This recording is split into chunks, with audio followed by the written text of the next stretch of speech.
Romania, prosperous and industrialized, now a democratic state and member nation of the European Union, and yet its southeast territory, which surrounds the Danube Delta by the Black Sea, is a very poor region called Dobroja, home to 1 million impoverished Romanians, Tatars, Turkish Muslims and Gypsies, uneducated, illiterate, spread across more than 100 villages. To this day, most of them have never heard the gospel preached or the Bible read. Since the fall of communism, we took many trips to Romania ministering to people of the Dobroja region. Although we saw many people coming to the Lord, we were troubled that was no one to disciple these new Christians. There was only a small missionary school which had recently been built near the edge of Dobroja in a commune called Agigia.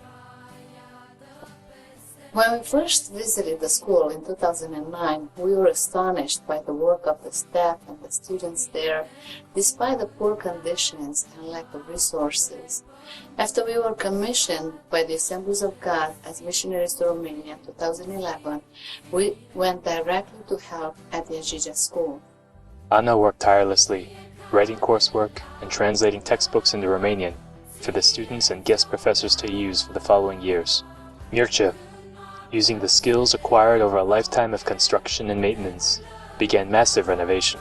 The electric, plumbing and sewage, structure and insulation would all be greatly improved. Together they began to mentor the Romanian students, preparing them for the mission field. Most of them would soon be sent abroad to the remote Muslim villages of Turkey, Afghanistan, Albania, Macedonia, Sudan, and many others.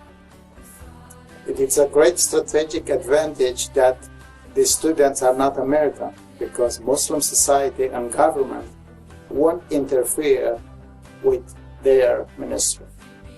The students were very willing to help us minister to the nearby villages. Because of this, we were able to use the Agigia school as our temporary base of operations. Today, due to their efforts and the support of the Assemblies of God churches, the Agigia School of Ministry is now on firm footing. And now preparations are being made for Mircea and Anna's next great project, a ministry center at Băneasa, in the very heart of Dobroja. The Băneasa Ministry Center, once it's built, will give us a great foothold from which to reach all the villages of Dobroja. God has prepared us to give medical and vocational training as well as spiritual teaching. This is not only to make each church self-sufficient, but also a way for the church to use education and literacy to improve the economic of these desperately poor villages. Over the years, we have helped to plant and support 11 churches in the villages of Dobroja. We would like to double that to 22 churches over the next 5 years. And then we would like to double that number again. Our goal, utilizing the future ministry center in Băneasa as a base, is to have planted 44 churches by the year 2022. Our desire is for such churches to be fruitful and multiply while remaining indigenous and self-sufficient. Properly planted churches with well-trained leadership will spread like fire and grow continuously until all Dobroja and all Romania will be saved.